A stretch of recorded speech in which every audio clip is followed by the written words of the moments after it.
Hi, good morning, everyone. Today I have the honor of welcoming Piyush, the CEO of DBS Bank. DBS Bank was rated the world's best bank by several global publications. It's also rated the world's best digital bank by Euromoney. Piyush has had a 27-year career where he was chief executive of Citi before for Southeast Asia, Australia, New Zealand. He was named one of the world's top best performing chief executives in HBS in the CEO 100. Actually, all of these accomplishments are incredible, but I think Piyush is just a great person. If anybody can go to get a chance to talk to him for 10, 15 minutes, he's a terrific individual. He's so humble, down to earth, full of humor, as you guys will see. So very honored to have you. We think it's a great privilege every time we can host somebody who's sort of a role model. One thing most people don't know about your background is that you try to do a startup. So maybe you can talk a little bit about that part of the journey before we get to DBS. And we'll, of course, like lots of questions around your leadership of DBS and running a big bank. But how was that like and what did you learn from that? My startup journey is actually, this is the first internet days, the dot-com days. And I was an unusual banker because I didn't grow up in the classic lending side of the business. I grew up and had done product management, technology, operations, data center. In the late 90s, I set up some of the first e-commerce platforms, none of which worked because they were way ahead of time, but for Citi. And so I was running Indonesia for Citi, and some friends of mine who ran a fund in India called Indocean, they were seed funded by JP Morgan. They did a deal with the Bharatiyas from Hindustan Times. And so the idea was, Hindustan Times would provide the media content, these people would put the money, and they were looking for a team to run it. So they basically hired me as a founder CEO with the stake in the company, of course. And so I decided to quit banking on my 40th birthday and go try and set up this thing. So I wasn't very smart about the terms and conditions. They put in $4 million and then they said, enough, not doing B2C. And so I had to, I scrambled for 7-8 months. We did a few things, but it didn't work. So I pulled the shutters down. In hindsight, and I'm going to talk about that, in the 6-7 months, my idea was to try and create a Yahoo lookalike using the media thing on top. Yeah, actually the second largest newspaper group in India. So there's some parts of that content which I thought you could create verticals around. So the classifieds, the paper is so big, but so much is classifieds. And so you could really use classifieds to create something. So the idea was to create a job portal because the bulk of the classifieds are jobs. This is about the time Naukri was getting formed in India. And so we bought in a company called People One, Ajit Isaac, and integrated it. Then the second thing, we wanted to create a matrimonial portal because the other part of the classifieds is all matrimonial. So like, Shadi.com eventually. The third was to create a cricket portal because cricket is a big deal. The fourth was the ticketing thing because a lot of people were, and the fifth was security services. We created a grouping of these 5 verticals. We did quite a few things in those 6-8 months, hired 150, 200 people, but effectively it didn't work out. Now, I came back to banking. And I came back to banking because when I was leaving Citi and John Reed, who was the CEO, I tried to talk me out of it. Then he blessed me, but he said, if it doesn't work, come back. And we have a job for you whenever you want.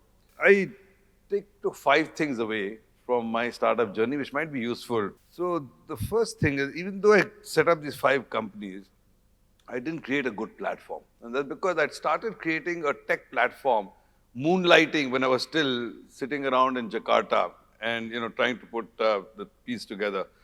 And the reason I was trying to do that is because of this whole thing about speed to market.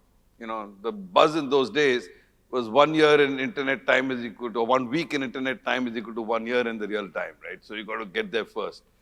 So my first lesson eventually was this: speed to market is overrated. I don't think speed to market matters that much. I think you need to really be able to focus on a good, solid, sound customer value proposition. And if your customer value proposition is better, then it doesn't matter if you're number 2, number 3, or number 8. Google was number 14. The first 13 search engines didn't win. So you really got to focus very hard on a really good sound customer value proposition, more important than trying to beat the next person by 2 weeks or 4 weeks. At the end of the day, it's a long haul, it's a long game. And those 2, 4, 6 weeks matter a lot in your brain, but in reality, if you get the customer value proposition right, it's not the end of the world if you're, a few months late. So that's my first. The second is linked to that. Technology is the business. So I call it today in DBS as well, business equal to tech. Banking, most people talk about a front office, back office. So tooth to tail ratio is a good thing. All the RMs are the tooth and everybody else is the tail. I banned all those words and language in DBS because of this belief. Technology is the business. Technology is the front office. If you go and look at the Google org chart, some of it is obviously wordplay. Most big companies have 10 business managers and one CIO. Google shows 10 CIOs and one business manager. So you've got to focus and make sure that your best and most, if you're not a techie yourself, the most important person you need is your CIO. You've got to get a strong tech CIO. Second lesson. Third lesson, we partnered and got a promoter, HT, right? So it was effectively a strat investor. And I realized, doctor, that there's ups and downs with getting a strategic, right? So you've got to be very thoughtful about your choice of strategic, because if you really want to have the flexibility and nimbleness to create something, you've got to figure it looks often like the strategic's interests are aligned with yours, but sometimes they're not. And a lot of deals I've seen in later, where a strategic investor comes in and then they have an agenda which is not consistent with your agenda. So when you think about who you're bringing into the company as your strategic partner, it's not obvious. And you've got to think about the culture of the strategic, right? The fourth one to me is this, that having backstops, safety nets, or options is not always a good thing. In my case, one of my challenges was that I hadn't cut my cord. I had this option of going back. And so when things didn't work, I bailed out and decided to go back to banking. Now, in hindsight, those 5 verticals I set up, one of those verticals was HDFC Securities. We had 29% shareholding in that. One of those verticals, I told you, People One, became a unicorn about 12 years later. A third vertical was in ticketing. It was called Big Tree then. Now it's called Book My Show. It's another unicorn at this stage in time. Cricket didn't go anywhere. So my fundamental point is that if I had not cut my losses and gone back, if I had options, if I had stayed the course, where this thing, I would have spawned 1 HDFC Securities and 2 unicorns out of the street. So it wouldn't have been a bad track record. So sometimes having options and cutting this thing and moving on is not the right answer necessarily. I got lucky because I wound up being CEO of DBS, is not a bad thing. But, that's one of the big lessons I took away. And the last thing I took away, and that's really formed me as a person for the last 20, 25 years, my attitude to life and work changed. And your attitude to failure changes once that happens. You've seen the bottom of the barrel, how much worse can it get? And I think for most of you, if you fail, it's okay. Because it gives you the resilience and the fortitude to say, I've seen this, how much worse can it get? But the other thing on the other side, it also changed my approach to work. For those of you of Indian origin, what you read in the Gita, which is a spiritual book from India, which essentially focus on the work. Don't worry too much about the outcomes. I really embraced that after that. So my work became more about how do I make impact, how do I solve a real problem, and how do I try to create value, and the outcomes will come. So actually that's been helped me guide since then. Sorry, long answer to your question. No, this is amazing. This is super amazing. And I think lots of people will resonate to different parts of that. So I'll switch now to your second part of life. And actually, we'll keep it more, Piyush, on your personal leadership style and so on. So, people here have had, most companies have had a terrific start. A large number of companies have a few tens, some have hundreds of millions of revenue. And I think founders are on a journey to be great CEOs. So it would be super nice, you can share any leadership philosophies that you think helped you be that great CEO, because that's the journey most founders are on.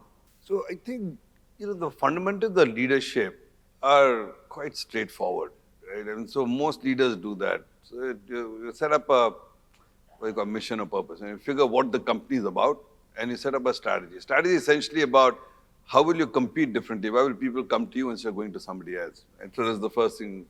The second thing about being a CEO, frankly, is even more important than setting direction, is you're responsible for the culture. So how do you create the right culture in the company? Culture not only defines a value system. If you have the right culture, it gives you the capacity to empower people and grow at paces. Without the culture, you can't do that because you need to worry a lot more about control.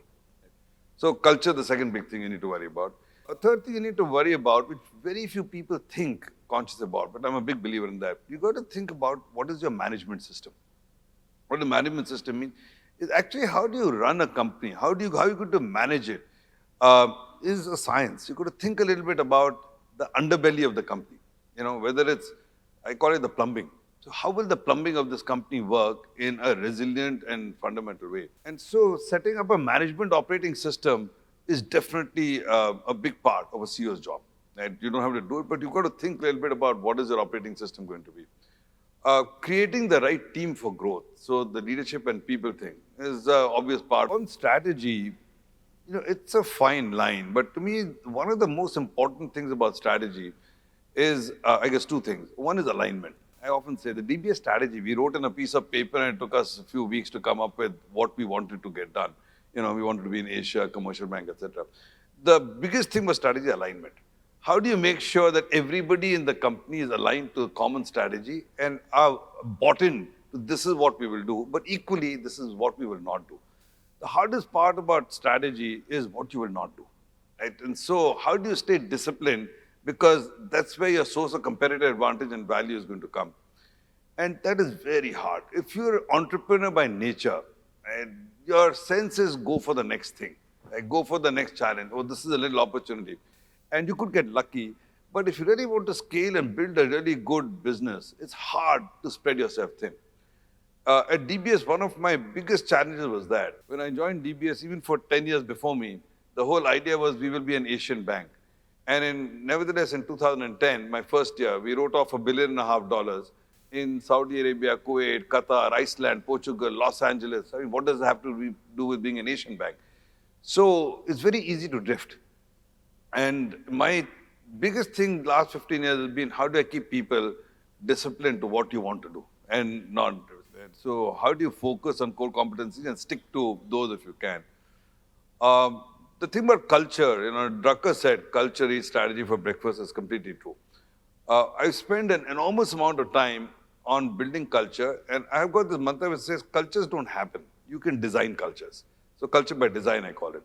Which means you've got to think about what is the culture you want. The third thing, a management operating system is really important. In my first 3 months in DBS, we spent some time with the strategy. We spent a lot of time getting the senior team together and agreeing on how we would work. We called it the rules of the road, and we wrote a 5-page document which laid out how we're going to work as a team, which started with decisioning authorities. And we said, what are the big decisions we need to make, and who's best equipped to make the decision? In big companies, the challenge is always the matrix. What do you want the country to do? What do you want the function to do, etc. So we went to first principles of who's best empowered and equipped to make the decision, and we worked it up from there. And everything was, okay, this is how we'll work. This is, we wrote down how often we would meet as a team, what we would expect to do in these meetings. So we have a management committee of 20. We meet every fortnight because that's the most strategic team. Then I have a smaller sub-team. The ex-quest will meet every week, and it's more to figure blocking and tackling. What are the day-to-day issues? What are the authorities we want individuals to have? What are the things we want to discuss together as a group? Creating transparency around that was very helpful. What do we measure? What are the MI systems going to be? What is the underlying technology? And then I'm a big believer in scorecards because that's the only way you push alignment around things down to the bottom level. We're now, 35,000 people. I can say what I want and email what I want. People don't understand. But getting a scorecard that people can touch, feel, and understand how their role links to the top of the house, that's really crucially important. It's perhaps one of our secret weapons. We're anal about the time we spend on making sure everybody is aligned to a common scorecard. So that's the operating system. I find that many founders, as you go to big companies, right, you cannot manage by the seat of the pants anymore. It cannot be done because you're running it by yourself. Scale means you must have operating systems. Scale means you must think about culture and design for culture. Scale means you must put in alignment and disciplines around a strategy. Otherwise, it's very hard to grow and become a large-scale operator. Amazing. It's so many profound ideas. I want to double-click on what you talked about, saying no to things. Give us a few examples of that, because you're exactly right. Founders have a desire to say yes to many things. Also, talk about the value of patience. Because, to your point earlier when you talked about your startup journey, and I think there's a lot of impatience, and a very few people truly think in multi-decade, how the world will play out. So maybe these two things would be awesome.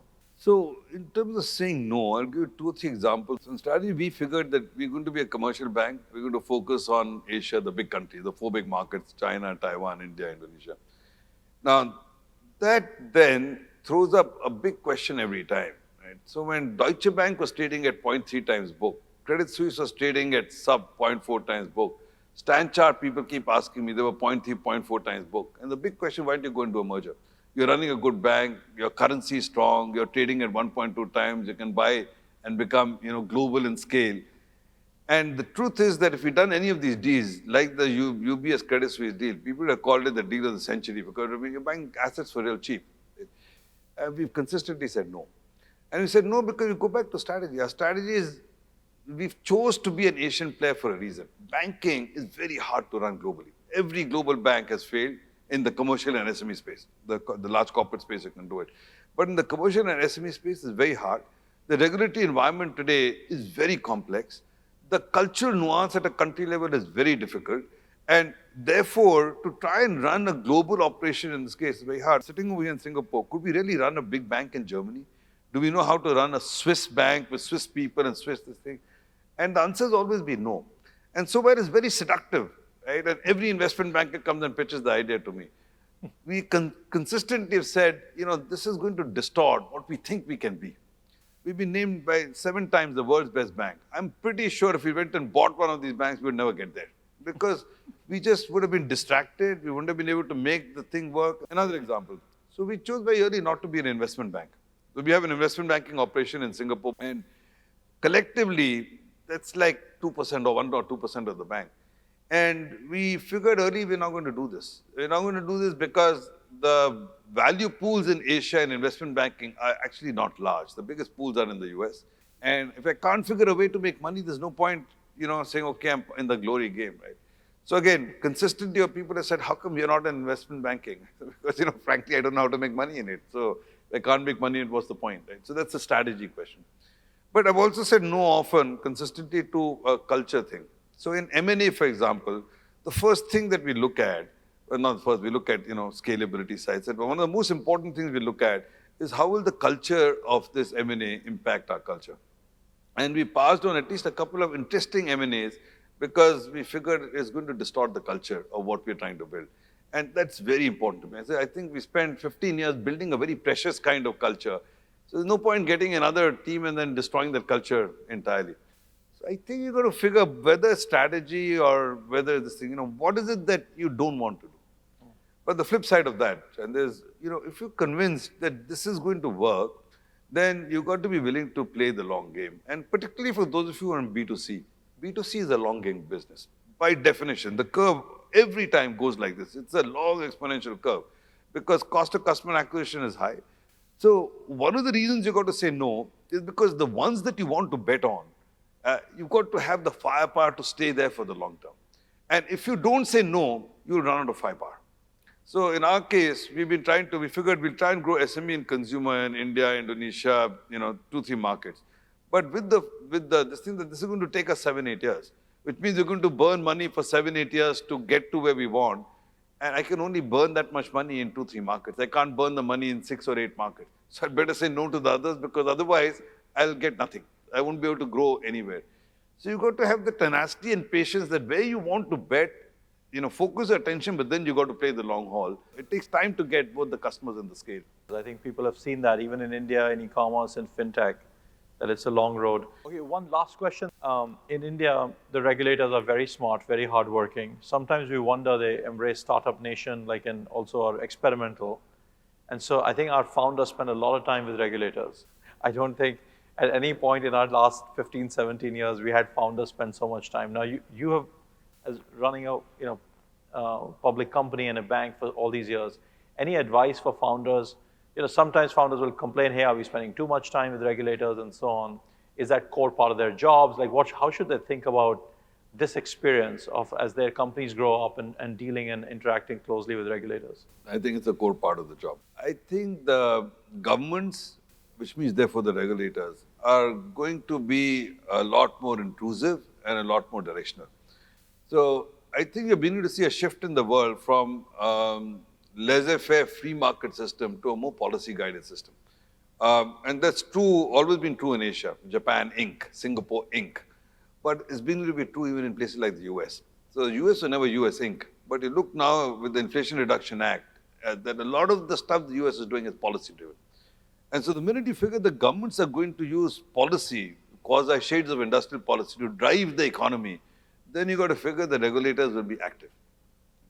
Now, if regulators are going to be active, then your best thing to do is to embrace it. And the truth is today, most regulators are actually quite pragmatic. If you embrace them, you can shape policy, you can shape regulation. If you engage regulators, you can persuade them to at least a point of view and a way of thinking. So that's really helpful. The second thing I'd tell you is, most times, we generally, and especially if you're doing well in this thing, you start top down. In regulators, you can't stop top down. You've got to start bottoms up, right? Because I can tell you there's no regulator who will overrule something that somebody's put up to him from below the system. So if it's already baked in below the system and gets put in to somebody on top, I can tell you chances of getting it reversed are very, very slim. It can be done, but very slim. So the best thing is you've got to actually put in the effort at where the policy is actually being thought and written. That's where you got to really attack. It means you can't do it. So you have to have a relationship at the top, but you have to have one or two people who are working the people who actually are doing the heavy lifting. Because if you can shape their thinking, that's what gets put up into a proposal or policy. I think that's the best way to operate. That's very insightful. Piyush, thank you so much. This has been amazing. All right. Really grateful. Take care. Pleasure. Thank you.